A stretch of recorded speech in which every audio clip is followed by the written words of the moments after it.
Vamos abrir as nossas Bíblias, Isaías, livro de Isaías. Graças a Deus. Sem microfone? Vamos lá. Isaías, capítulo de número 37. É assim mesmo. Está sem luz, sem microfone, só não está sem o Evangelho nem sem o Espírito Santo. E não pode faltar. Isaías, capítulo 37.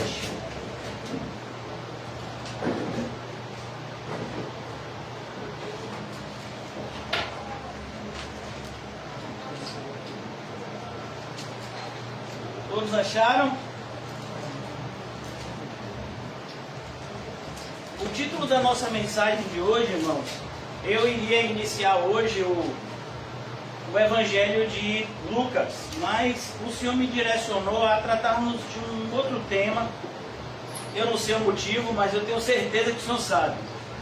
E nós também vamos saber no decorrer da exposição. Então, o título da nossa mensagem de hoje é o que fazer quando não sabemos o que fazer. Eu não sei se vocês já passaram por essa situação, mas é uma situação na vida do cristão muito comum, pois nós como cristãos somos levados a vales, e como a própria palavra de Deus nos ensina, são vales sombrios, vales escuros. A Bíblia inclusive nos alerta que vivemos por fé e não por vista. Então, muitas vezes nós não estamos vendo a direção que o Senhor, aquilo que está lá na frente, mas o Senhor tem nos mandado seguir um caminho e a gente não está vendo. E aqui, amém, vai chegar em algum lugar, em nome de Jesus. Sai, hoje para amanhã.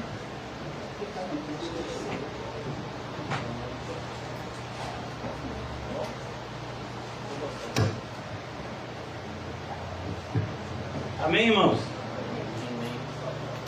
Graças a Deus. Então, aqui no capítulo 37, essa é uma passagem muito conhecida. Ele começa no capítulo de número 36, mas fala do cerco que Judá, o reino de Judá sofreu. Eu vou aqui apenas fazer uma explicação. Eu sei que a maioria de vocês já está familiarizado com esse texto, com esse tema, mas o povo de Deus, a história do povo de Deus, ela se passa em alguns períodos. Então, logo quando o povo chega na Terra Prometida, nós temos um período chamado de período dos juízes. Cerca de 400 anos, o povo pede um rei, e temos o período da monarquia, onde as 12 tribos elas são lideradas por um rei. O primeiro rei foi Saul, o segundo foi Davi, o terceiro Salomão. Em virtude da desobediência de Salomão, temos agora o reino dividido. E agora há um reino chamado de Israel, ou Reino do Norte, com a capital em Samaria, e o Reino do Sul, com a capital em Jerusalém, conhecido como Reino de Judá. E isso continuou por cerca de centenas de anos. O Senhor, por vários profetas, ele avisou que o reino do norte, o reino com a capital em Samaria, seria destruído por conta da idolatria dominante. Ele já nasce idólatra. E ele foi destruído por esse rei chamado Senaqueribe. Ele era rei dos exércitos da Assíria. Era a força militar mais poderosa do mundo. E ele estava dominando toda a região, e ele veio e destruiu rapidamente o reino do norte, que era bem maior do que o pequeno reino de Judá. E então ele chega até as portas, ele vai destruindo as cidades fortificadas, e ele chega até as portas de Jerusalém, que era a cidade forte, por assim dizer, a capital do reino, e ele chega lá mostrando as cabeças dos reis que ele havia dominado, e ameaçando, e dizendo: vem cá, as outras nações também tinham deuses, e disseram as mesmas coisas que vocês, eu matei todo mundo, e aqui olha os reis. e ele faz uma chacota. Ele tinha tantos soldados à sua disposição que ele diz assim: olha, se vocês tiverem cavaleiros, o que é um cavaleiro? Ah, pastor, cavaleiro é alguém que abre a porta para uma mulher. Não, aí é cavalheiro.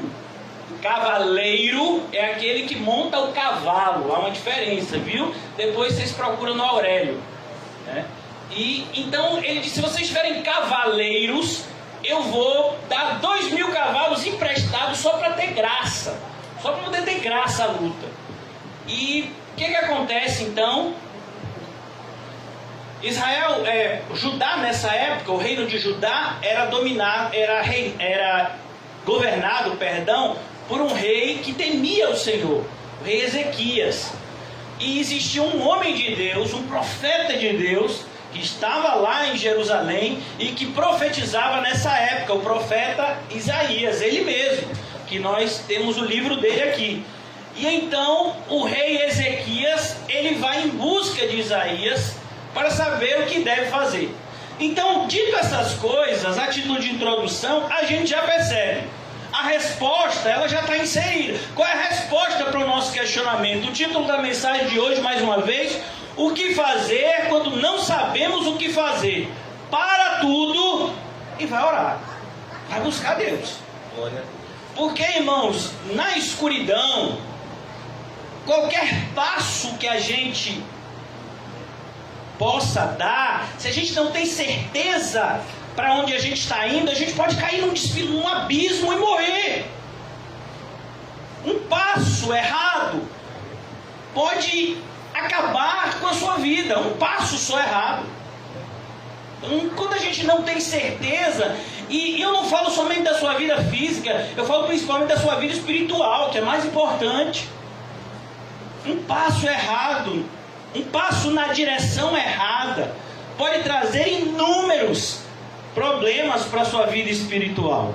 Então, aqui nós vamos ver isso hoje, como acontece.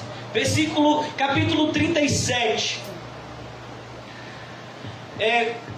Eu já contei para vocês, Senaqueribe, né, envia um mensageiro que faz essas ameaças ao reino de Judá. E olha que coisa, e ele fala na linguagem do povo, que era para o povo que estava em cima do muro ouvir e ficar assustado. Ele não falou nem na linguagem dele, né? Que ele era um povo estrangeiro, eles tinham sua própria linguagem. Ele falou em hebraico, era para o povo saber da ameaça. E olha que coisa, versículo 37, qual foi a reação de Ezequias? E aconteceu que, tendo ouvido isto, o rei Ezequias rasgou seus vestidos, ou as suas vestes, e se cobriu de saco. É isso que é interessante, irmãos. Você precisa entender que você é um verme. Qual foi a última vez que você já olhou no espelho e disse: você é um verme? Eu acho que você talvez nunca deva ter feito isso. E talvez possa até estar com raiva de mim. Porque como verme, rapaz? Verme eu tenho na barriga, mas eu não sou um não. Então, nós, irmãos, somos muito fracos. Todas as vezes que a Bíblia vai fazer uma analogia com a gente, diz assim: você é um animal. Um animal assim, qual animal você é? Ovelha. Não tem uma arma de ataque. A ovelha não tem o que fazer. Se chegar um predador, a ovelha não tem o que fazer. Sabe, a ovelha, se for beber água e a água estiver muito turbulenta, a ovelha morre afogada, porque a boca é muito perto do nariz.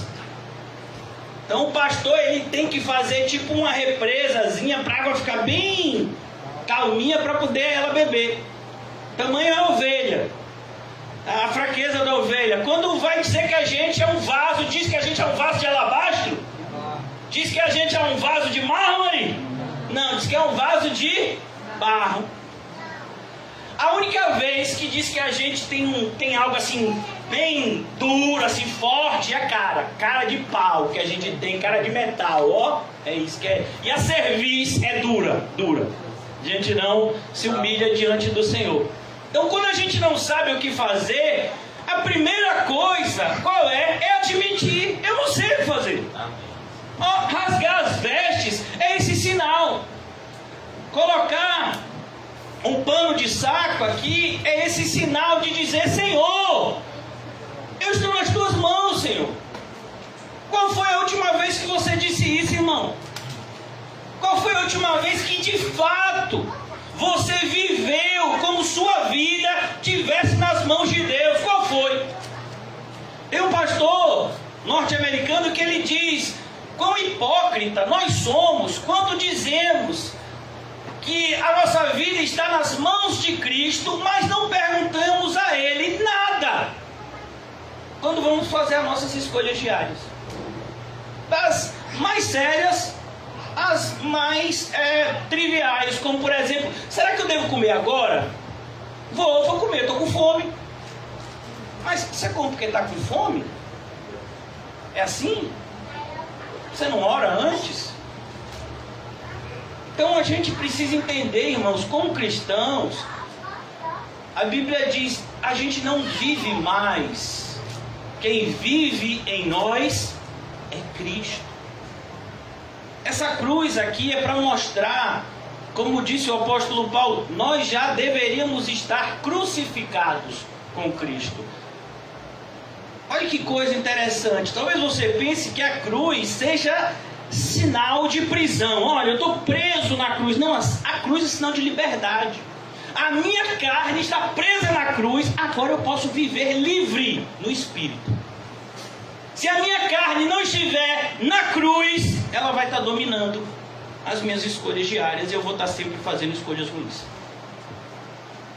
Eu vou estar comendo mal, eu vou estar fazendo coisas que vão me levar a consequências ruins, porque a Bíblia diz: não se engane o homem, você pode ser cristão ou não cristão. O que você plantar, você vai colher. Isso vale para Judas como vale para Davi. Judas, a gente sabe que ele é filho da perdição, que ele está no inferno. Mas Davi fez uma escolha ruim e a gente sabe também as consequências ruins que veio para a vida dele. Então, cuidado. Aconteceu que, tendo ouvido isso, capítulo 37, versículo 1 de Isaías, ele rasgou seus vestidos, se cobriu de saco e entrou na casa do Senhor. Meu Deus, ele entrou aonde, gente? Ele entrou aonde? Mas está fechada a igreja. Na época de Covid, a igreja tem que estar fechada. Coitado do rei Ezequias. Já pensou? O rei Ezequias procurando sexta-feira de noite a igreja aberta para orar. Pode não, agora é virtual. Vai lá, liga o seu computador. E Ezequias diz: mas você mexe em computador não. Entra no celular, infeliz. Que celular? O que é isso? Tablet. Tablet o que, rapaz? Tablet de chocolate é o quê? Meu filho, se o camarada hoje em dia não souber mexer em informática, coitado, não pode mais ser crente. Como pode um negócio desse, irmão? Sendo que o evangelho era pregado para pessoas que sequer eram alfabetizadas. Até mais ou menos a década de 60, quando surge o primeiro livro, a primeira carta, o primeiro evangelho, a palavra de Deus era passada de forma oral. Mas hoje em dia é tanta tecnologia que se precisa para pregar. Será? Cuidado, irmãos, para que a gente não esteja trazendo fogo estranho na falta do fogo do Espírito. Quem vive atrás de tecnologias, de artefatos e artimanhas é o diabo e os seus seguidores. Não, nós só precisamos do Espírito Santo preenchendo a mim e a você poderosamente. Então Ezequias entrou na casa do Senhor. Ele rasgou. Olha que coisa interessante. Ezequias fez algo que ele havia aprendido anos antes com o Senhor. Quando o Senhor falou com outro rei, o rei Salomão. José inclusive fez uma exposição tremenda sobre esse tema recentemente. Na inauguração do templo de Salomão, esse templo aqui que Ezequias está orando, o Senhor responde a Salomão e diz: olha, se o meu povo, que se chama pelo meu nome, se humilhar e orar, se ele se arrepender, se ele buscar minha face, eu ouvirei do céu. É isso que fez com que Ezequias fosse até a casa do Senhor. Ele acreditava na palavra do Senhor. Estava se cumprindo aquilo que o Senhor havia predito. Olha, se o meu povo me desobedecer, eu vou mandar pestes, eu vou mandar reinos inimigos matarem o meu povo, dominarem as cidades de vocês, eu vou destruir a vida financeira de vocês. Não é o diabo não, sou eu que vou fazer isso, Deus, se vocês me desobedecerem. Não é o diabo não, irmão. A minha vida financeira, oh meu Deus, eu não entendo ela. Será que o seu problema não é com Deus? Será que não é Deus que está dizendo, não vai? Vai lá. Não se humilhou, não orou, não está me buscando. Você vai melhorar o que, quando, como? Então aqui ele diz, entrou na casa do Senhor, ele entrou porque ele acreditava. A gente está errado, a gente está todo errado. É por isso que Senaqueribe está aqui na nossa porta. É por isso que as nossas cidades já foram destruídas. É por isso que o nosso povo está oprimido. Porque a gente fez um monte de coisa errada. Amém. A atitude do rei aqui é uma atitude de quem está arrependido. E olha que coisa bonita. Quando a liderança externaliza isso, os liderados seguem. Não foi assim que aconteceu em Nínive?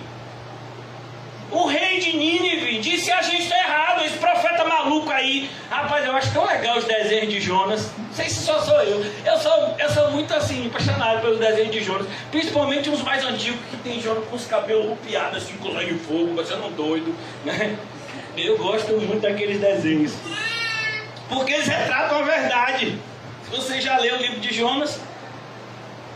Mas o rei se arrependeu. E o povo todo se arrependeu. Botaram até os cachorros para jejuar. Antares, ação cortada. Como é a gata de lá, Bolho? Se chama de Xaninho. Xaninho, tem nada de Xaninho para você aqui, ó. Se você quiser alguma coisa, viu, Xaninho? Aí vai ser em outro lugar. Aqui é toma um jejum. Lá, como é o nome, Camor? Como é? Stuart. Nada de raça. Rapaz, Stuart vai dar para ruim, viu? Stuart vai para cima de Camon, vai para cima de Rita, vai para cima de André. André vai dizer, rapaz, eu vou desobedecer meu pai. Não, ele disse que é para jejuar. É todo mundo aqui jejuando. Já pensou, meu filho? Stuart com o rabinho. Meu filho. Não foi assim em Nínive, não? E Deus, o que foi que Deus fez? Deus não só perdoou Nínive, Deus salvou toda aquela geração a ponto de Jesus falar sobre isso. Os ninivitas se levantarão naquele dia salvo. A gente vai encontrar ninivita salvo. Já pensou no céu, está passando. E aí, meu irmão, você vem de onde? Eu sou um ninivita da época de João. Jesus pregou para mim. Ele vai estar lá no céu com você. E ele diz aqui, versículo 2: e enviou Eliaquim, o seu mordomo, e Sebna, o escrivão, e os anciãos dos sacerdotes, cobertos de saco. Ele diz, todo mundo vai se humilhar, tem que todo mundo se arrepender, porque o pecado de um é o pecado de todos. Se somente um de nós aqui estiver vivendo em pecado e a gente não estiver fazendo nada, a culpa é da igreja toda. Percebeu porque o pastor tem que ser muitas vezes tão impopular? Sabe, irmãos, eu digo mesmo para o irmão José, meu irmão José, fique tranquilo, deixe isso comigo. Porque deixa que o povo não goste de mim, não tem problema não. Eu me lembro como se fosse hoje. Tem muitos anos isso, meu filho já vai fazer 14 anos. Na época ele tinha 2, fazer 3. Estava com suspeita de meningite. E precisava fazer o exame de meningite. Quem sabe como é aquele exame? É uma agulha enorme que tem que entrar aqui na coluna para poder tirar um pouco do líquido, né, da coluna, para ver se de fato está doente. A mãe, a avó, o pessoal mais próximo assim, não ficou um. Quem foi que ficou? Eu. Por quê? Porque se ele tiver que ficar com raiva de alguém, fica com raiva do pai. Segura aí. Então é assim, irmãos. Tem coisas que só vai fazer quem ama de verdade. Então, se você ama de verdade alguém, você vai falar o que aquela pessoa não quer ouvir. A pessoa está tudo errado na vida da pessoa E aí a pessoa vem até você e acha que você vai dizer, não, vai melhorar. E você diz, não, meu filho, vai piorar mais ainda, você não se arrependeu. Que nada, varão, não venho mais conversar com você. Tem gente mesmo que desistiu de aconselhamento comigo. Aconselhou comigo uma vez só, depois nunca mais. Que nada, vai aconselhar com esse pastor, tu é doido. A última vez que eu me aconselhei com ele, eu queria me matar. Porque eu cheguei lá, abri meu coração, falei, pastor, tá acontecendo isso. Sabe por que ele disse pra mim? Que a culpa era minha, que eu tinha me arrependido, que eu tava todo em pecado. Que não, eu sei que eu tô errado. Mas ele podia dizer outra coisa, né? Só se ele não gostasse de você. Só se ele não te amasse. Então ele disse pro povo, olha, tá acontecendo isso, a culpa é nossa. A culpa não é de Senaqueribe, não. Senaqueribe é só um instrumento de Deus. É como o diabo. Pode ser que o diabo esteja batendo na sua cara como estava batendo na cara de Paulo. Pode ser que o diabo esteja destruindo sua vida financeira, como foi no caso de Jó. Mas foi a mando de quem? De Deus. Se você é cristão, é Deus que manda na sua vida. Glória a Deus. Então aqui ele sabia, olha como é importante você ter um líder que sabe o que fazer, quando ninguém mais sabe o que fazer. Ele disse para todo mundo, é hora de arrependimento, do menor ao maior. E tem que começar o exemplo do maior. Você percebeu aqui? As pessoas que eram liderança, todo mundo de pano de saco, já pensou? Você vê aquelas pessoas que andavam normalmente com os trajes, né? Que externalizavam a sua posição. E agora está todo mundo de pano de saco. E vai até onde? Vai até Isaías, filho de Amós, o profeta. Olha que coisa interessante. Ele está dizendo aqui, tem que buscar alguém que fale com Deus e que ouça a Deus. Irmão, seja sincero com você mesmo, pelo menos uma vez na vida. Qual foi a última vez que você ouviu a voz de Deus? Eu fico assim, sabe, indignado e ao mesmo tempo assim, com compaixão. Quando alguém vem para mim e pergunta assim, né, crianças não, mas assim, pessoas que já têm anos de igreja, pastor, e Deus fala? Como assim? Então quando você ora, você está orando para quem? Para quem que você está orando? Porque se Deus não fala, você está falando com a estátua? O problema, irmãos, não é que Deus não fale. O problema é que a gente normalmente não quer ouvir o que Deus tem a nos dizer. Você já imaginou? Vamos imaginar que você é uma pessoa que tem condição, você tem um bom emprego, você tem uma família, você está estabelecido num lugar, você já é um idoso e Deus diz, larga tudo, pega suas coisas e sai. Eu vou para onde, Deus? Não vou lhe dizer agora, no caminho eu vou lhe dizer. Você ia. Abraão foi.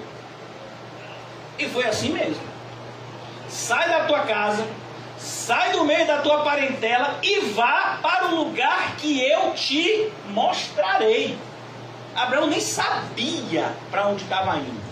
Ele sabia que Deus estava guiando ele. E para ele isso foi suficiente. Hoje em dia, irmão, se Deus disser para a gente, olhe, eu quero que vá para ali. E tem Uber? E tem transporte? Rapaz. E tá chovendo? E o sol é quente? Rapaz, é mesmo, Deus. E quem vai me dar merenda lá? É, Deus, porque eu preciso comer. Rapaz, hoje em dia os servos de Deus estão mais exigentes que os servos do diabo. Tem servo do diabo, meu filho, que fica 3, 4 dias jejuando pelo demônio dele. O servo de Deus, meu filho, se falar em jejum, ele sai correndo da igreja expulsando. Sai! Aí ele diz, eu não entendo porque eu não ouço a voz de Deus. É cera, tira a cera. Sabe como é o nome dessa cera? Pecados. Pecados guardados. Sabe, aquele pecado que você diz assim, não vai fazer mal. É como tem gente. Outro dia eu estava comentando com alguém que a gente fez uma oração na casa que uma pessoa criava uma jiboia. Isso inclusive é ilícito. Se pode criar animal silvestre em casa. Se o IBAMA descobrir, é uma multa enorme, a pessoa pode ser presa. Você já imaginou? Você está criando uma serpente em casa. Ah, mas não faz mal não. Não faz o quê, rapaz? Então a gente tem que tomar cuidado. Se você está acariciando pecados, se você está criando pecados ou pecados, guardando pecados de estimação, isso mesmo. Cuidado, irmão, porque esses pecados de estimação, eles vão fazer com que mais cedo ou mais tarde a sua comunicação com Deus se torne ineficaz. Você não vai mais ouvir a Deus. E disseram-lhe, assim diz Ezequias, foram até Isaías, quem ouvia a Deus. E a gente já sabe o que aconteceu com Isaías, no capítulo 6. Assim diz Ezequias, este é o dia de angústia. Olha que coisa. No dia da angústia a gente busca quem, irmão? A gente busca a Deus. A gente busca estar junto do povo de Deus. O versículo que diz que a gente tem que estar na igreja é um versículo que fala de quê? De angústia. Quanto mais percebemos que o dia da volta do Senhor se aproxima, e é um dia terrível, como o irmão José tem pregado para a gente em Apocalipse, as coisas que irão acontecer antes da volta consumadora de Cristo, nós devemos estar juntos, como igreja. É isso aqui, irmãos. Assim diz Ezequias, este é dia de angústia e de vitupério. Vitupério quer dizer vergonha, uma grande vergonha, uma grande humilhação. E de blasfêmias. Por quê? Porque o nome de Deus foi blasfemado. O servo lá de Senaqueribe disse, que Deus é esse que pode te salvar? Porque os outros deuses disseram que os outros povos também tinham deuses que disseram que salvariam eles, e não salvaram. Este é dia de angústia, de vitupério, de blasfêmias, porque chegados são os filhos ao parto, e força não há para dar à luz. Olha, tamanho era, a ideia aqui é mostrar uma cena de desespero. Eu não sei se você já viu, existe hoje uma enfermidade que recebeu esse nome, né? Os psiquiatras, eles denominaram isso de síndrome do pânico. Quando alguém entra num estado de medo, num estado de ansiedade, misturado com medo tão grande, que não consegue fazer nada. Às vezes fica trancado num quarto dias. A gente tem visto muitas pessoas ficarem assim por conta do Covid. Então, vem uma coisa muito grande, se as pessoas ficam em desespero. A ideia aqui é mostrar isso, está vendo? Essas enfermidades que dizem que foram inventadas agora já existiam. Se a carne era a mesma.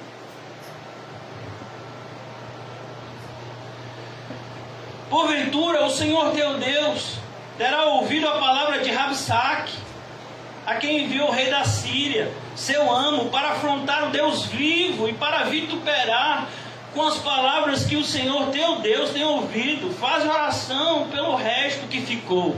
Ele já tinha matado um monte de gente, irmãos. Nós temos 10 anos de igreja. Quantas pessoas a gente já viu morrer espiritualmente? Quantas pessoas voltaram como o cão volta para lamber o seu vômito, como uma porca lavada volta a se revolver no lamaçal? Quantas pessoas, como diz 1 de João, saíram do nosso meio porque nunca foram dos nossos? O diabo veio junto com o mundanismo e levou. A pessoa não estava alicerçada, ela não estava firme.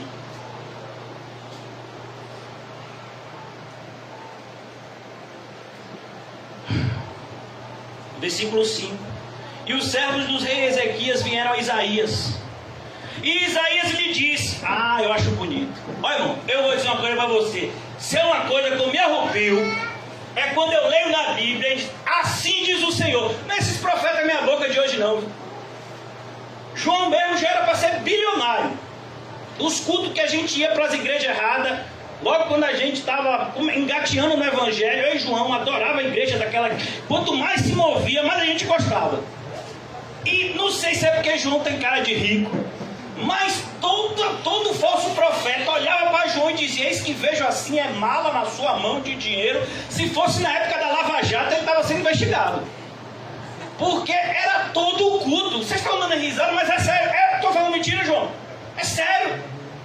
Era mala de dinheiro, terno e chave de ouro. Ele só recebia isso. Eu não recebia nada. Eu só recebia essa mensagem como: o tempo de cantar vai chegar. E outro dia eu recebi até um violão. Eu só não recebi voz para cantar. Graças a Deus, Deus nos tira do engano e nos coloca na verdade. Isso é amor, irmãos. Isaías lhes disse: assim direis ao vosso amo, assim diz o Senhor. Aí você se arrupia, não? Quando você pega na Bíblia, assim diz o Senhor. Quem está falando? Deus. Quem é que está falando? Deus. E todas essas palavras valem hoje como valiam há 2.700 anos atrás. Isaías vivia mais ou menos 700 anos antes da vida de Cristo. Ainda vale, a palavra de Deus continua valendo, não mudou. Os Senaqueribes ainda continuam hoje. Quero ver o Deus que vai livrar essa igrejinha. Você já destruiu lá, já não está mais na boca do rio, está numa igrejinha pequenininha agora. Quero ver. Agora essa igreja vai fechar, vai cair. Outro dia eu soube que estava tendo cachoeira até na igreja. Cachoeira. Até as luzes estão queimando. Microfone, meu filho, tinha mais de 10. Na época do louvor era 5 cantando, agora não tem nenhum direito. Vou fechar. Só se Deus quiser.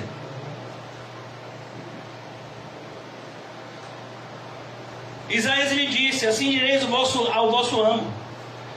Assim diz o Senhor. Assim diz o Senhor. Não temas. Olha que coisa linda. Jesus disse isso quantas vezes aos apóstolos? Quando Jesus veio andando sobre as águas, no meio da noite, os apóstolos ficaram o quê? Com medo. Agora imagine com medo de Jesus. E Jesus disse: não temas, sou eu. Normalmente, quando a gente passa por situações de perigo, a gente não devia ter medo. O salmista diz: ainda que eu passe pelo vale da sombra da morte, não temerei. Mas a gente normalmente tem medo. Que bom que o Senhor sabe que somos fracos e nos ajuda mesmo quando temos medo. Quando a gente tem medo e busca Cristo, a gente encontra auxílio. O problema é quando você tem medo e foge de Cristo. Aí é problema. Não temas à vista das palavras que ouviste. Quantas palavras a gente ouviu? O que a igreja de vocês está aberta? Vai todo mundo morrer de Covid. Chave! Porque só pega Covid na igreja.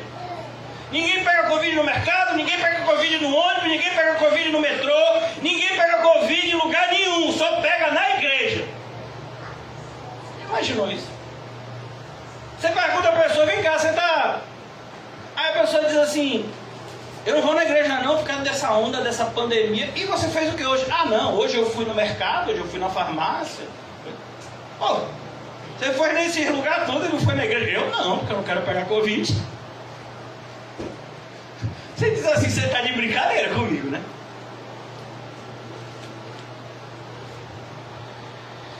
Isaías diz: assim diz o Senhor, não temas à vista das palavras que ouviste. Quantas palavras a gente ouve, irmão, todos os dias? Que o verdadeiro evangelho, na verdade, é para gente fanática. E já dizia um pastor, irmãos, ele disse isso há décadas atrás. Ele disse: tente ser um cristão na nossa geração e logo chamarão você de fanático. Se você for para a igreja um dia por semana, ninguém vai dizer nada. Se você procurar viver o evangelho, vão dizer que você está maluco. Essa é a verdade. Não mudou. Disseram o que de Jeremias? Está doido. Disseram o que de Jesus? Está fora de si. Então aqui, as palavras de Isaías, elas vão ao contrário do que os olhos estão mostrando. O que os olhos estão mostrando? Judá totalmente cercada, 185 mil soldados. Irmãos, imagine, é gente, irmão.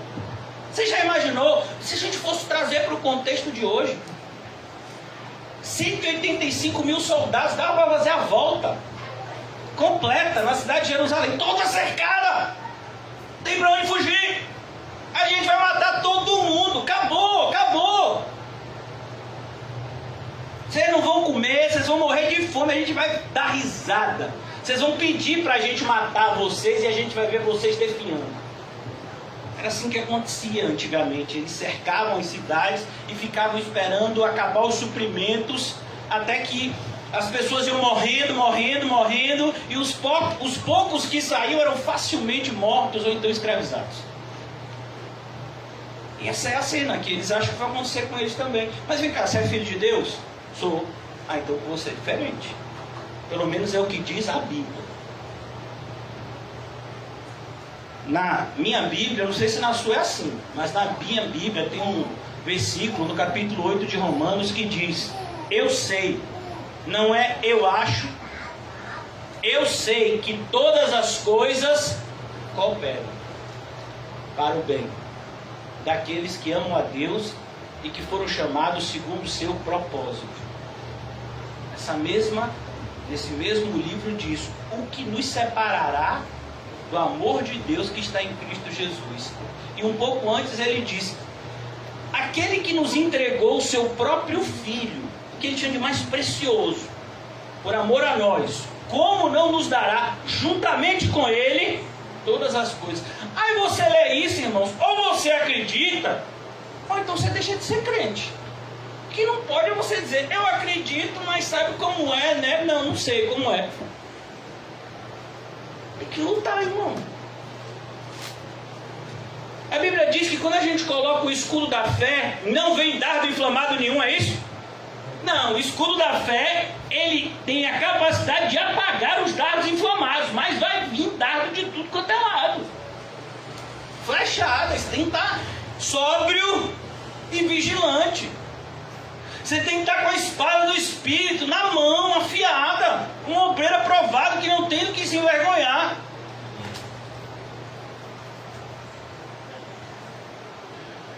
Isaías disse assim: direis, não temas, à vista das palavras que ouviste, com as quais os servos do rei da Síria de mim blasfemaram. Quando alguém fala mal da igreja, quando alguém fala mal de um servo de Deus, quando alguém fala mal de um filho de Deus, na qualidade de filho de Deus, o problema deles é com Deus. Por que você acha que lá nas bem-aventuranças está escrito: bem-aventurados sois quando por minha causa falarem todo tipo de mentira sobre vocês?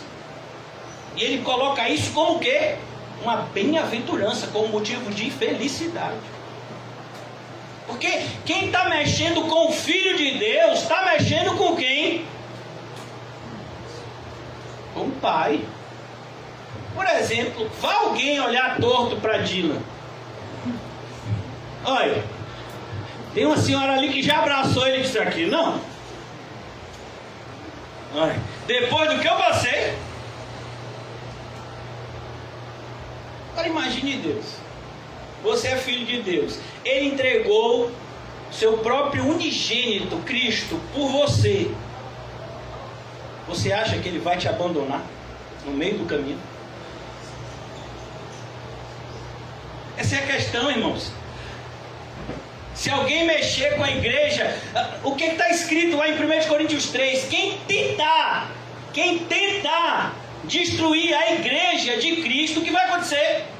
Deus destruirá tal pessoa. Percebeu como é complicado para as pessoas que estão de maneira consciente ou inconsciente tentando destruir a igreja? Ele diz aqui: não temas, eles estão blasfemando de mim. E eis que porém nele um espírito, e ele ouvirá um rumor e voltará para a sua terra. Deus está dizendo: olha o que eu vou fazer com ele. O rei está lá, sabe, já se deliciando com a vitória. A vitória para o rei já era algo certo. O rei já está quase que marcando uma festa para o dia da vitória, que ele vai conseguir dominar, ajudar. E Deus está dizendo, não vai ser desse jeito não, vai ser totalmente diferente. É como no Salmo 73, o ímpio acha que a sua vida vai ser uma maravilha.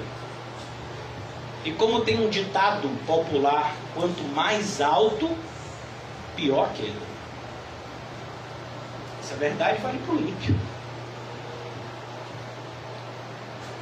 E eis que porém nele um espírito, e ele ouvirá um rumor, voltará para a sua terra, e falo-ei cair morto a espada da sua terra. Sabe como é que esse rei morreu? Seus próprios parentes lhe assassinaram. Vou dizer mais uma vez, irmãos, não faça mal ao povo de Deus quando eles estão servindo a Deus. É inteligente ajudar o povo de Deus. Voltou, pois, Rabsaque, e achou o rei da Síria pelejando contra Líbina, porque ouvira que já se havia retirado de Laquis. Olha que coisa, a palavra já se cumprindo. E ouviu dizer que Tiraca, rei da Etiópia, tinha saído para lhe fazer guerra. Assim que ouviu isto, enviou mensageiros a Ezequias, dizendo: assim falareis a Ezequias, rei de Judá, dizendo: não te engane o teu Deus, em que confias. Olha que coisa, não é assim que o ímpio diz? Vocês estão confiando em quem? Vai vir crise financeira, viu? Vai todo mundo ficar mal. E tem coisa, vocês aí, crente aí que não tem onde cair morto, vocês acham que vocês estão garantidos em quê? Tinha que se preocupando onde é que o corpo vai ser enterrado. É, irmão. É sério.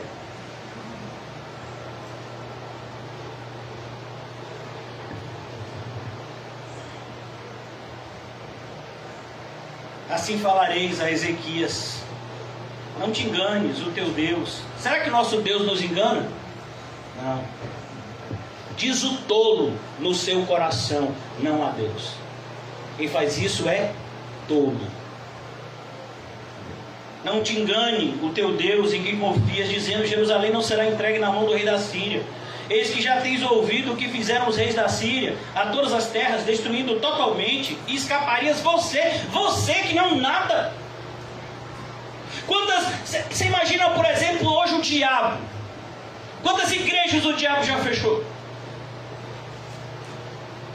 Quantas pessoas, quantos cristãos já abandonaram a fé por conta da epidemia? Perderam um ente querido: Deus não é por mim, então eu vou largar Deus. Quantas pessoas largam ao Senhor? Eu já vi várias. Pessoas que saem da igreja. A gente fala de largar o Senhor, mas essas pessoas nunca estiveram aos pés do Senhor. Pessoas saem da igreja por tantos motivos. Tantos motivos. Nenhum deles justificado. Versículo 11. Versículo 12.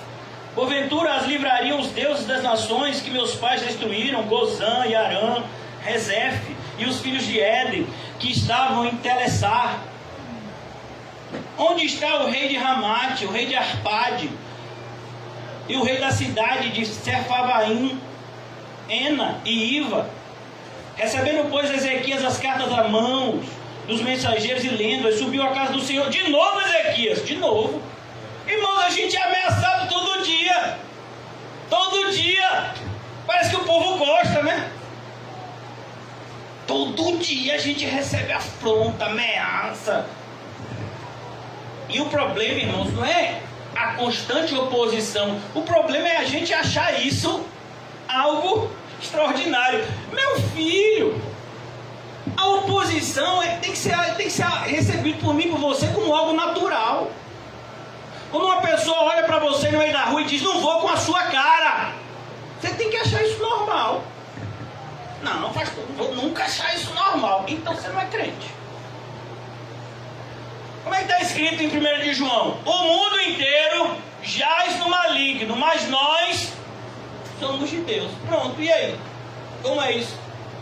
Como é que a gente vai reagir diante do Evangelho de João que diz: e odiarão a vocês, porque vocês carregam o meu nome, assim como me odiaram, odiarão a vocês. É Jesus falando aos seus discípulos. Odiaram a Jesus sem motivo, vão odiar você e a mim sem motivo também, porque a gente é de Cristo. Pô, irmãos, isso é o normal, deveria ser recebido por mim e por você como algo natural. Continuando, eu já vou concluir.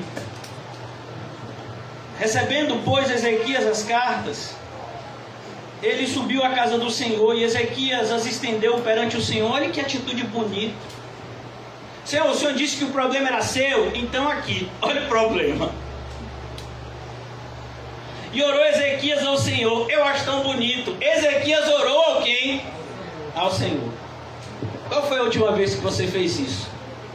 Quando você estava diante de algum problema. E olhe, o cristão tem um grande problema quando acabam os seus problemas. Pastor, o senhor, como é assim? Meu filho, se você está vivendo uma luta e está sem problema, se você está na vida cristã e não tem obstáculos, eu posso te garantir que você não está no caminho certo. Porque Jesus disse: a porta é estreita e o caminho apertado. Não, mas eu acho que Deus deu uma aliviada, porque o caminho deu uma folgada. O negócio está melhorando. Meu filho, pode voltar que você pegou o caminho errado.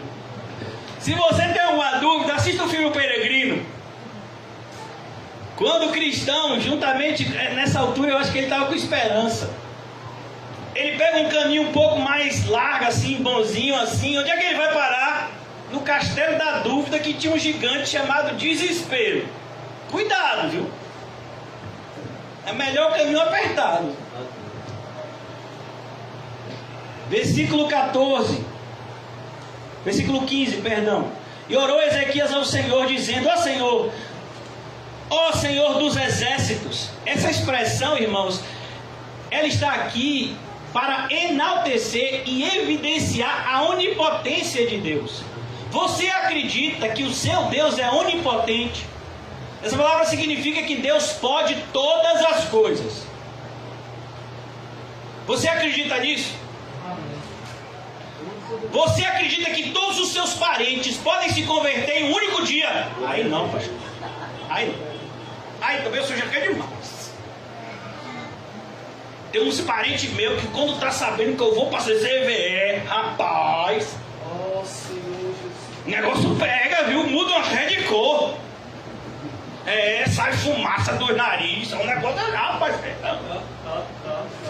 E esses parentes vão se converter tudo num dia só, rapaz. Aí não, meu pai. Aí é muita fé. Não, meu filho, aí é poder de Deus.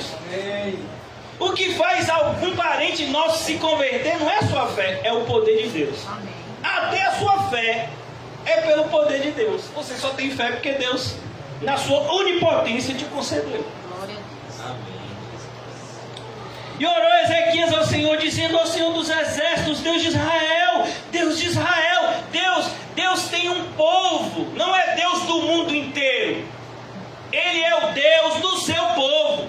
É por isso que tem gente que chega em casa ímpio, meu filho, até o talo, mundano, até o talo, e aí bota na porta da casa o Salmo 23. E aí vira para mim e diz: o Senhor meu pastor, e nada me faltará. Eu digo: como é a história, meu filho? Você está me dizendo que você é uma ovelhinha de Cristo? Você com essa cara de serpente, com esse chucado de cascavel, socorro, Pai, com esse veneno escorrendo pelo lado, você está me dizendo que você é uma ovelha? Meu filho, nem lobo você é um dragão. Socorro, Pai, corre. E bota, né, Salmo 23 lá aberto. Meu Deus do céu, o senhor é pastor de ovelhas. O senhor não é pastor de serpente, não. Ai, Jesus. Cuidado, para você não se enganar. É Deus de Israel. Deus tem um povo. Eu não oro pelo mundo, eu oro por aqueles que do mundo o Senhor me deu, Pai, porque são Deus. Essa é a oração de Jesus, até hoje. O Senhor dos exércitos, Deus de Israel, que habita entre os querubins, os anjos que servem ao Senhor. Tu és o Deus, tu somente, de todos os reinos da terra. Tu fizeste os céus e a terra. Olha que coisa linda.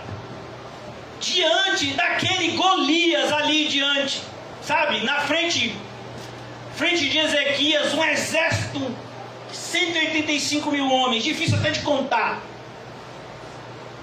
E Ezequias dizendo: Senhor, eu sei que para o Senhor isso daí é nada. Glória. Você imagina você ser um empresário crente hoje em dia.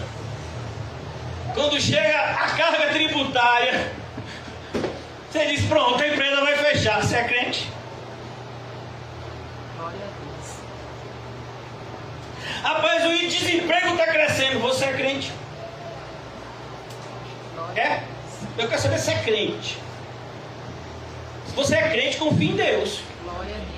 O crente tem que confiar em Deus quando a carteira está cheia de dinheiro, igual a de Paulinho, quando a carteira está vazia, igual a minha de Rodolfinho, né, Rodolfinho? Está vazia ou está cheia a sua? Nem rapaz, daí é crente. Nem carteira, eu estou seguindo ao pé da letra. Não levei bolsa, nem alporde, nem coisa alguma. Tá vendo? Esse aí está seguindo. Eu ainda não cheguei nesse nível. Salva. Inclina, ó Senhor, inclina. Olha que coisa bonita, inclina. Porque ele se atreve a pedir ao Deus Todo-Poderoso para se inclinar. A ideia é: Senhor, ouve com carinho isso que eu estou pedindo. Como é que Jesus ensinou a gente a orar? Pai nosso, estás no céu. Como é que o pai ouve o filho, querido? Se inclinando assim. Fale, porque o filho é menor. Fale, meu filho. Inclina, Senhor, ó Senhor, os teus ouvidos e ouve. Abre, Senhor, os teus olhos e olha.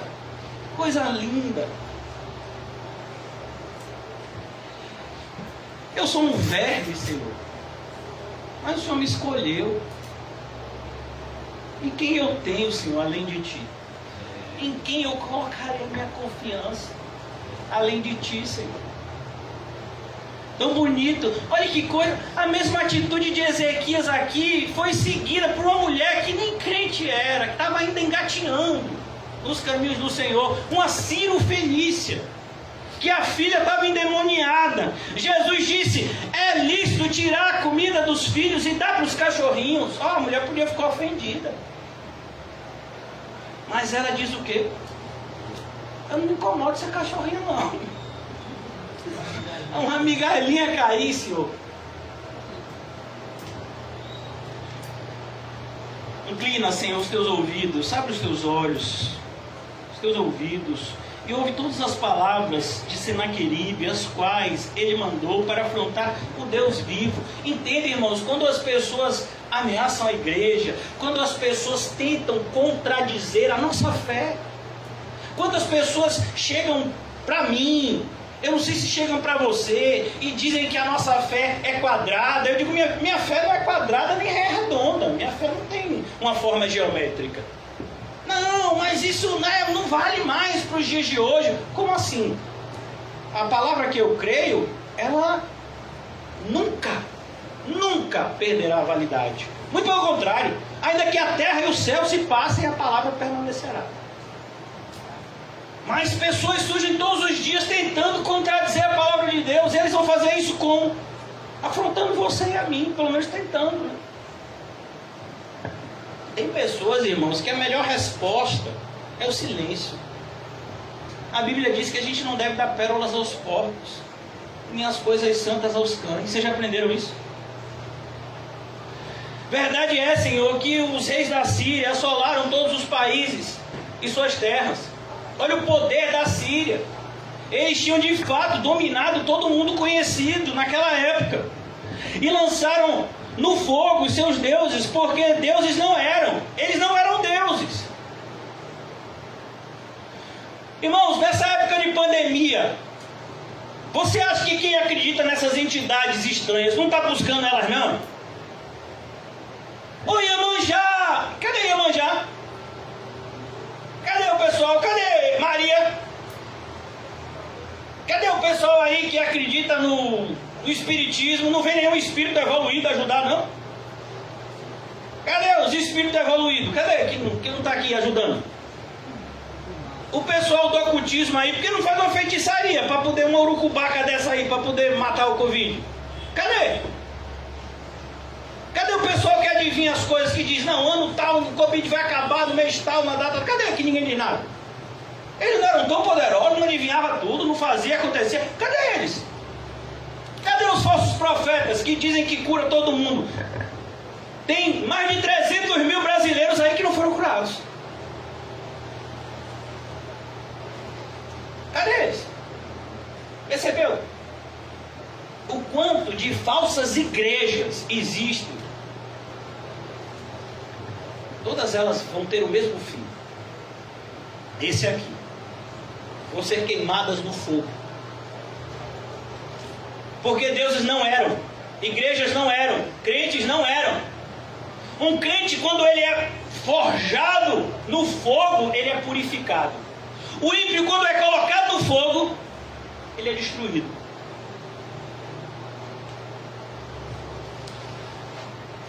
Se não, obra das mãos dos homens, madeira e pedra, por isso os destruíram. Agora, pois, ó Senhor, nosso Deus, livra-nos da sua mão, para que todos os reinos da terra conheçam que só tu és o Senhor. Olha que coisa linda. Ezequias não quer glória para ele, Ezequias quer glória para Deus.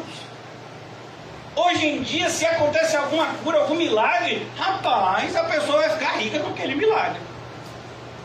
Esses dias, né, eu estava vendo dessas palestras motivacionais, vendo assim, né, como as pessoas se motivam com nada. E um desses papas, né, dessas palestras motivacionais, ele tem vários livros escritos, ele é bilionário, né, e ele diz assim, uma das teorias dele, que é copiada por todos os coaches do mundo, é: trabalhe duro e depois faça propaganda disso. Sabe o que é que o Senhor diz? Trabalhe duro e depois não conte nada para ninguém. Ah não, aí não tem graça. Como a história vai? Eu vou dar meu suor, eu vou fazer de tudo e não vou ganhar nenhum aplauso, não vou ganhar nenhuma placa de dizimista fiel, nenhuma placa de obreiro, não vou ganhar nenhuma placa de uma ofertante do mês. Aí não, também não vou dar nada. Porque hoje em dia o mundo quer o quê? Reconhecimento. Pelo menos um obrigado, né? É mesmo. Você ainda espera isso.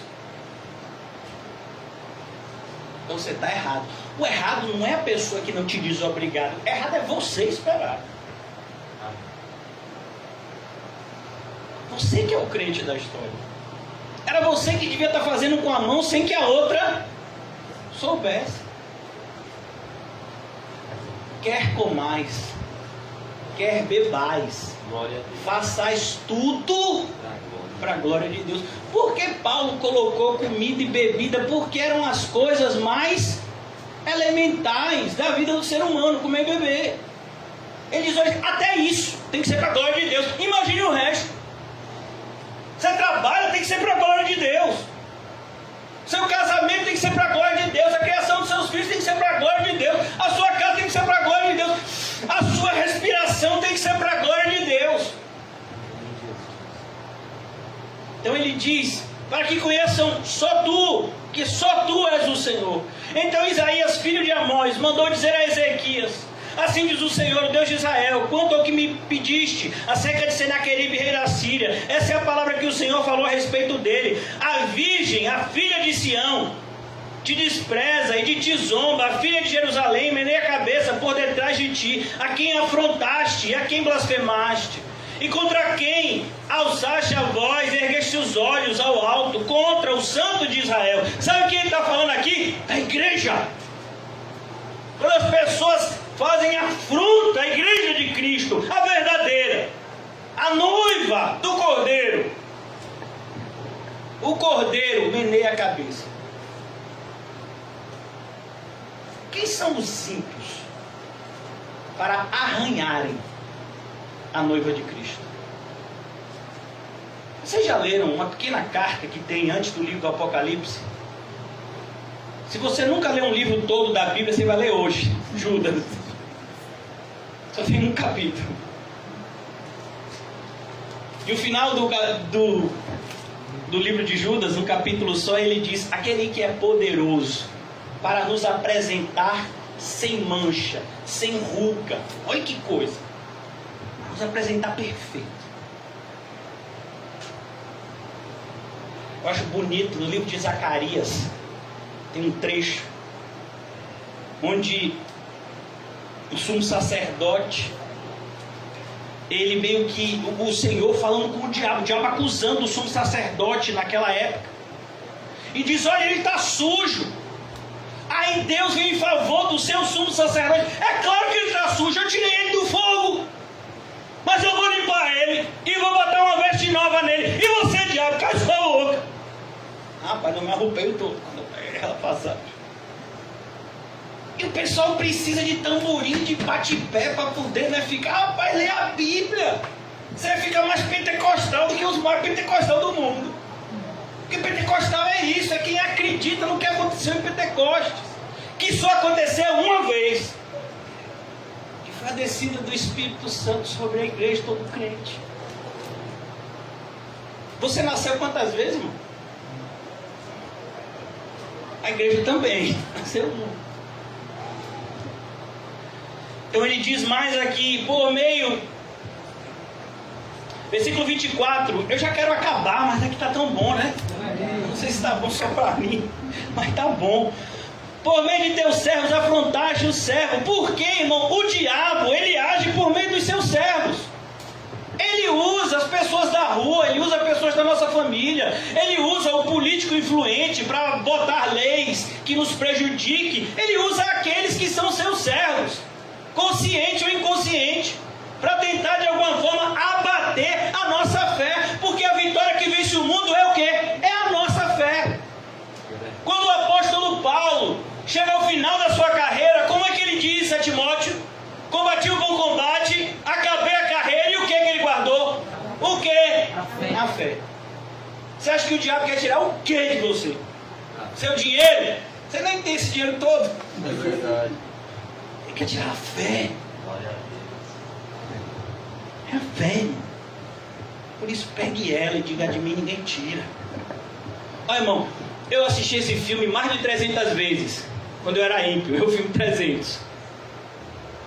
E tem uma frase em grego, né, depois que eu fiquei descobrindo, que é atribuído ao rei Leônidas, quando ele conseguiu resistir com 300 soldados às hostes de soldados do rei Xerxes. Depois eles foram mortos, diferente dos 300 de Gideão, que é muito mais legal. Quando eu me converti, eu disse: rapaz, Gideão é muito mais legal que esse Leônidas. Mas esse Leônidas, ele tem uma frase que eu acho interessante, essa frase. Quando o rei lá, Xerxes, né, ele manda um representante e diz: parem com essa loucura, espartanos, joguem as suas armas no chão e se entreguem. Sabe qual é a resposta de Leônidas? Venham tomá-las. Rapaz, diga se você não sabe roupa aí. É igual um crente. O diabo olha para você e diz: ai, desiste de Deus, abandone esse teu Deus e morre. Vim tomar. Não é assim, meu irmão? Nada descolagem. Ei, tem que ser assim, rapaz. Tem que ser assim, irmão. Se até o Leônidas maluco lá, que nem crente é, que deve estar ardendo no inferno, diz isso, eu e você que somos crentes não temos o que dizer também. Se as nossas armas são muito mais poderosas do que a deles. Vem tomar, miserável. Meu escudo da salvação aqui, que o senhor, meu escudo da fé, o capacete da salvação ninguém tira, viu? Vale mais do que o capacete de milhões de espartanos, meu capacete de salvação. Pastor, o senhor não tem nem cabelo, que capacete é esse, meu filho? É espiritual.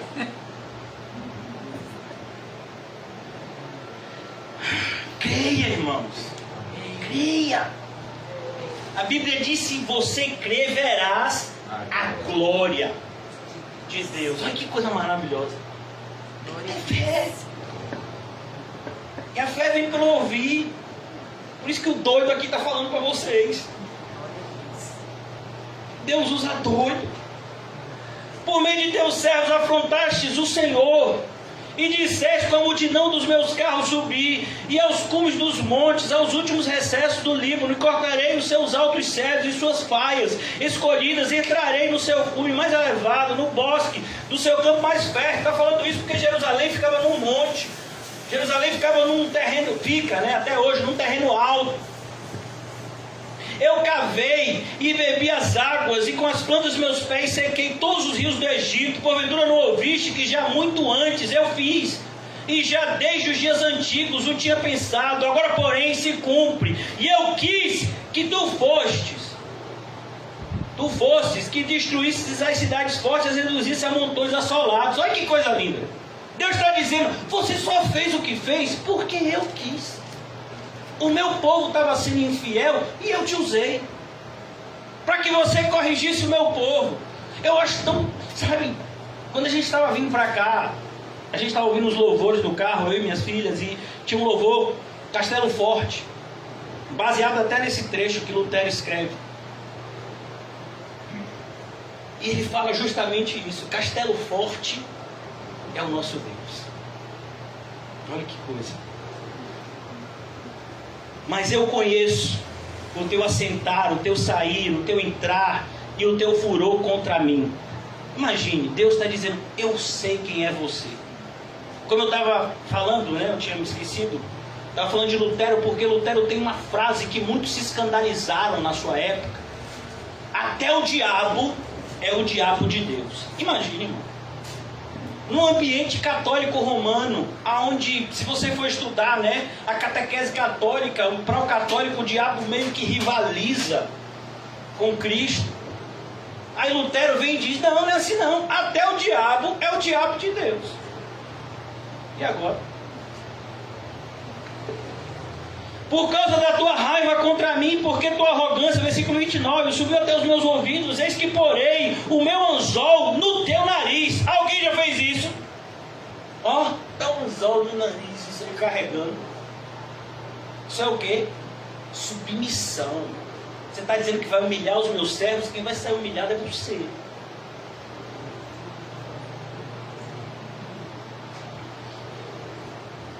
Meu freio nos teus lábios.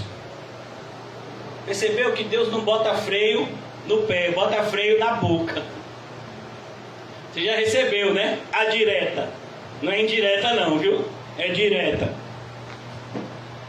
E te farei voltar pelo caminho por onde vieste. O ímpio que vem nos afrontar, ele vai voltar pelo caminho que ele veio. É só você o quê? Resistir. Lá em Tiago a gente já aprendeu isso. Sujeitai-vos a Deus, resistir ao diabo e ele fugirá de vós. É isso que o rei Ezequias está fazendo. Por que para a gente é tão difícil, irmão? Versículo 29, versículo 30, perdão. E isto te será por sinal, este ano te comerá o que espontaneamente nascer, e no segundo ano o que daí proceder, mas no terceiro ano semeai, e cegai, e plantai vinhas, e comei os frutos delas, porque o que escapou da casa de Judá, e ficou de resto, tornará a lançar raízes para baixo, e dará fruto para cima. Olha que coisa, o que Deus está dizendo? Eu fiz vocês passarem por um período de privação financeira. Eu vou fazer vocês abundarem sem que vocês nem saibam como. Olha que coisa. Nós somos pessoas tão carnais quando se fala de material, né? Eu tenho que pagar a conta, mas pastor, eu estou sem emprego. E aquele meu parente que sempre me acudia me dando um empréstimo, já disse que não me empresta nada porque eu sou crente agora. Você orou? Ó, pastor, orar. Imagine, irmão, se um crente não ora pelo pão nosso de cada dia, cadê o Pai Nosso? Você acha que Dylan se preocupa com pão? Pergunte a ele. Ele se preocupa com blaze. Ele se preocupa com outras coisas. Porque ele sabe que a comida dele vai dar lá na hora certinha. É só olhar para a mãe, dizer que está com fome, pronto. Deus existe, irmãos. Amém. E Ele é galardoador de todos aqueles que o buscam. Isso é fé. Amém. Se você não tem isso, você não tem fé. Pelo menos é o que diz a Bíblia. Pelo que assim diz o Senhor, versículo 33, acerca do rei da Síria: não entrará nesta cidade. Ele não vai entrar. Ah, mas o ímpio vai destruir a igreja. Não, ele não vai destruir. Tem quantos anos que os ímpios tentam destruir a igreja, irmãos? Durante a Idade Média, quanto se tentou destruir os verdadeiros cristãos? Não conseguiram. Glória a Deus. Até os dias de hoje, os verdadeiros cristãos são perseguidos. Mas eles sempre triunfarão, tanto na vida e mais ainda na morte. Sempre foi assim, sempre será. Não vai entrar. O diabo, bem como o pecado e os pecadores não arrependidos, eles não vão entrar no céu. Não vão. Ah, eu creio que eu vou para o céu. Eu sou um crente formal. Crente formal, você não vai entrar não. Mas eu frequentava os cultos, eu até dava algum dinheiro assim que sobrava. De vez em quando eu conto aqui os dízimos, tem uns envelopes vazios. Eu digo, rapaz, como é que a pessoa se presta? Não é obrigado, irmão. Não é obrigado. Você acha que Deus não está vendo?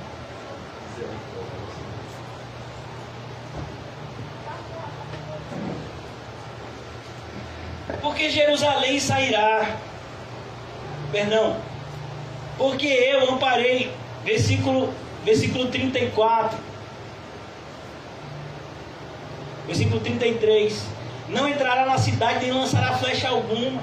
Nem lançará flecha. Olha que coisa. Às vezes a gente fica morrendo de medo de coisas que não vão nem acontecer. Ah! Não acontecer. Ai, irmão, não sei se só sou eu, mas eu já perdi tantas noites de sono com receio de coisas que nunca aconteceram. Nunca.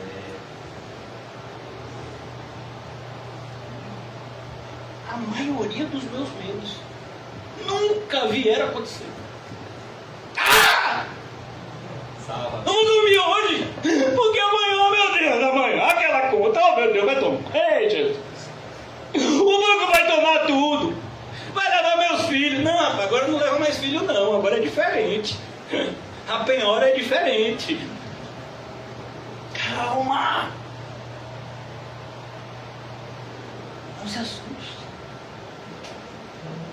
Nem flecha alguma, tampouco virá perante ela com escudo, ou levantará contra ela tranqueira, não vai levantar nada.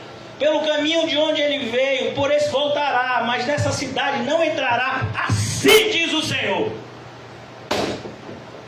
Imagine, quando o Senhor diz, falei, acabou. O que é que está escrito em 2 de Coríntios, quando Paulo começa a carta? O Senhor sempre nos conduz em triunfo.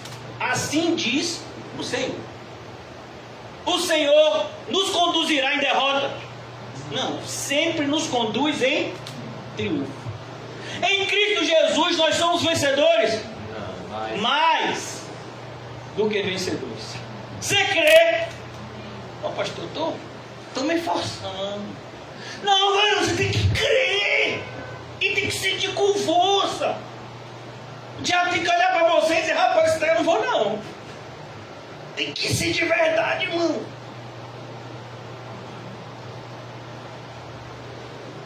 Uma pessoa uma vez me disse, às vezes eu não tenho vontade de ir para essa igreja, porque, assim, do jeito que o pastor prega, parece que aí só tem super crente. Eu digo, olha, aqui não tem nenhum super crente, mas todo mundo quer ser. A começar de mim.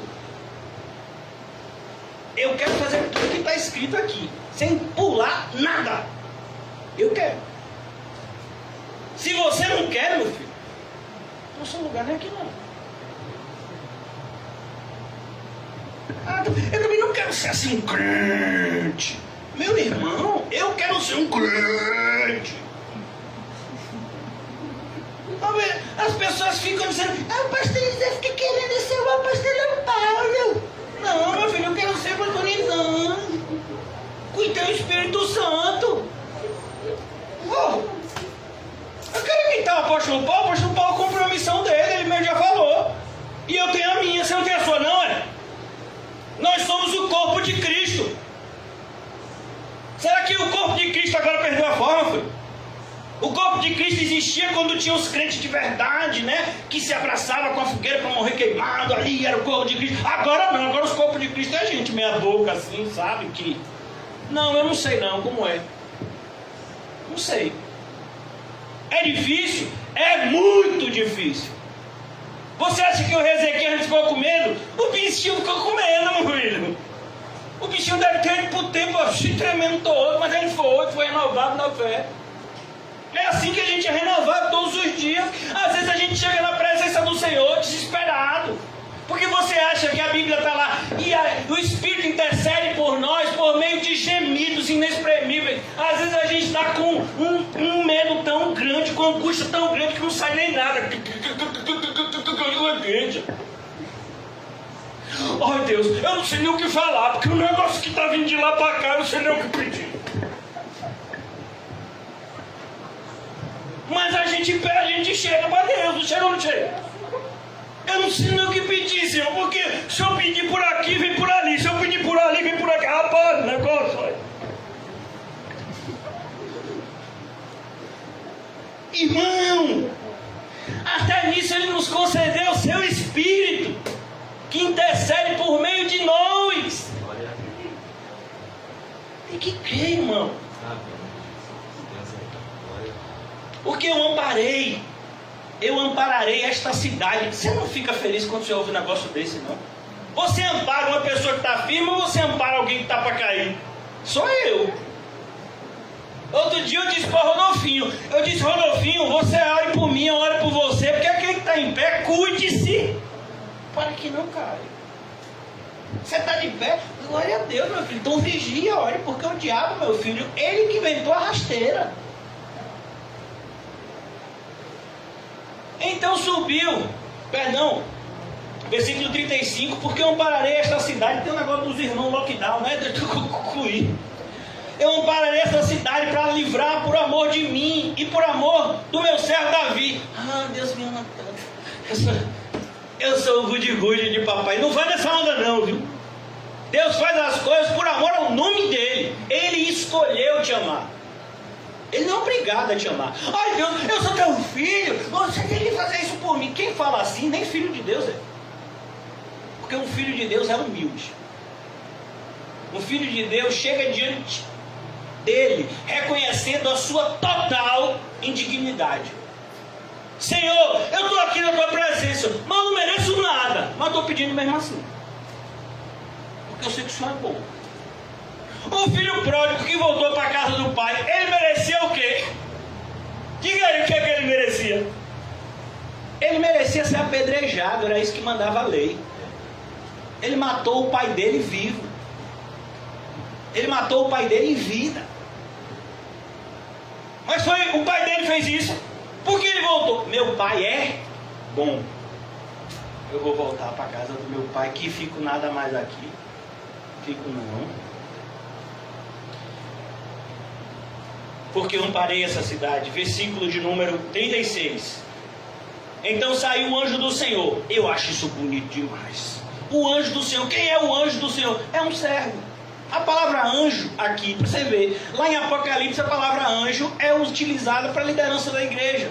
É uma palavra, a palavra agnelos, que significa mensageiro. Aquele que sai com o propósito de cumprir uma ordem. Os anjos, eles se sentem honrados em cumprirem qualquer ordem que seja da parte de Deus. A gente devia ter a mesma atitude. Qualquer uma. Então saiu o anjo do Senhor e feriu no arraial dos assírios 185 mil. Você já imaginou? O problema já não existia mais. Acabou o problema. Mas eu passei tanta noite sem dormir por causa desse problema. Meu filho, Spurgeon tinha uma frase: 5 minutos de oração vale mais do que 5 anos de murmuração. Olha, pastor, eu estou nos 3 anos e meio de murmuração. Então, meu filho, não precisa mais murmurar, vou orar. Para de murmurar e começa a orar. Vai ser essa noite no Jesus. Amém. E os 185 mil demônios que estão cercando sua vida, eles vão embora? Não, vão continuar lá. Mas o poder de Deus vai fazer com esses 108, vai fazer com que essas legiões de demônios que estão tentando derrubar você e a mim saibam que Deus é por nós. Então saiu o anjo do Senhor e feriu o arraial dos assírios, 185 mil. E quando se levantaram pela manhã cedo, eis que tudo eram corpos mortos. Olha o desespero do ímpio quando vê que naquele dia o seu poder é nada. Eu sou presidente, eu sou governador, eu sou prefeito, eu sou milionário, eu tenho 5 bilhões, eu faço e aconteço. Aqui vai não. Já pensou o ímpio naquele dia? Mas eu sempre mandei em tudo. Mas agora vai chegar a hora que você recebeu. Assim Senaqueribe, rei da Síria, se retirou e se voltou e ficou em Nínive. Nínive. E sucedeu que, estando ele prostrado na casa de Nisroque, seu Deus, olha o Deus que ele confiava, esse que é Deus, me entregou todos os outros deuses, eu vou voltar para o meu Deus. Olha, Adrameleque e Sarezer, seus filhos, o mataram à espada, seus próprios filhos. Você já imaginou isso? Enquanto ele estava orando ao seu Deus.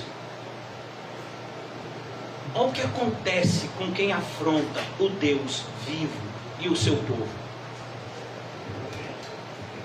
Por isso, irmãos, quando você não souber o que fazer, você já tem o que fazer. Orar.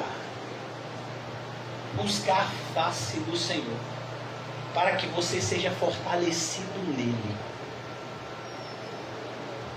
Olha, irmãos, a maior parte da nossa batalha a gente trava aqui. Antes de abrir a boca, antes de levantar um dedo, antes de mover um pé, a gente trava 90% do combate na nossa mente. Como foi aquela mulher que tinha 12 anos, que sofria de fluxo de sangue? Ela podia ter ficado em casa, não podia? Se eu apenas tocar na orla do manto dele, eu serei curado. Jairo podia se contentar com a morte da sua filha? Podia ou não podia? Crianças morriam todos os dias. Mas ele disse, não, Jesus está aqui perto, eu vou lá pedir para Jesus curar. E quando chegou a notícia, por meio dos seus amigos, sua filha já havia morrido, ele podia dizer, Jesus, a menina já morreu, obrigado pela sua ajuda. Jesus disse, não, vamos lá, e ele continuou crendo. Aquele pai que o filho sofria endemoniado pediu ajuda aos apóstolos do Senhor Jesus, mas ninguém pôde curá-lo. Jesus estava no monte, junto com João, Tiago e Pedro. Quando Jesus desce, aquele pai podia já ter ido embora, mas ele foi para Jesus e disse, os seus discípulos não puderam curar, mas se tu podes, ajuda. Aí Jesus disse, se eu posso, não, você tem fé. Jesus, me ajuda na minha. E aí, qual é o final da história? O filho dele é curado. Irmão, a gente podia ficar a noite inteira falando sobre essas coisas. Jesus é o mesmo ontem, hoje e o quê? Acabou? será para sempre o mesmo. Por isso, a maior tolice da sua vida e da minha vida é não buscar a Cristo. A gente precisa dele para tudo. Pare de achar que você dá conta do recado. Você não dá. Ó Senhor, que nessa noite, todos nós, a começar de mim, possamos nos humilhar diante da tua potente mão. Amém. Desistimos, Senhor. Eu desisto de tentar fazer qualquer coisa na minha força, no meu pensamento. Que seja como tu queres, Senhor. Pois a tua vontade, ela sim, é boa, perfeita e agradável, não a nossa. Ajuda-nos, Senhor, na nossa fraqueza. Abençoa-nos, Senhor, e seremos abençoados. Não permita, Senhor, que o inimigo triunfe sobre nós, conseguindo que nós venhamos a nos esfriar na fé, dando as costas a Ti, Senhor Jesus. Mas que diante das maiores afrontas, diante dos maiores obstáculos que esse mundo e o seu príncipe tentem contra nós, nós possamos estar sempre firmes no Senhor e fortalecidos na força do seu poder, Senhor Jesus. Ajuda-nos, Senhor Jesus, a dar um bom testemunho enquanto cristãos. Que nós sejamos de fato o que fomos predestinados a ser, luz e sal. A luz que ilumina o mundo que está nas trevas. O sal que impede com que esse mundo seja totalmente deteriorado. Ó Deus, ajuda-nos a cumprir cabalmente o nosso ministério. Só conseguiremos, Senhor, com o teu auxílio, com o teu socorro bem presente. Que assim seja na noite de hoje, em nome de Jesus. Amém? E graças a Deus.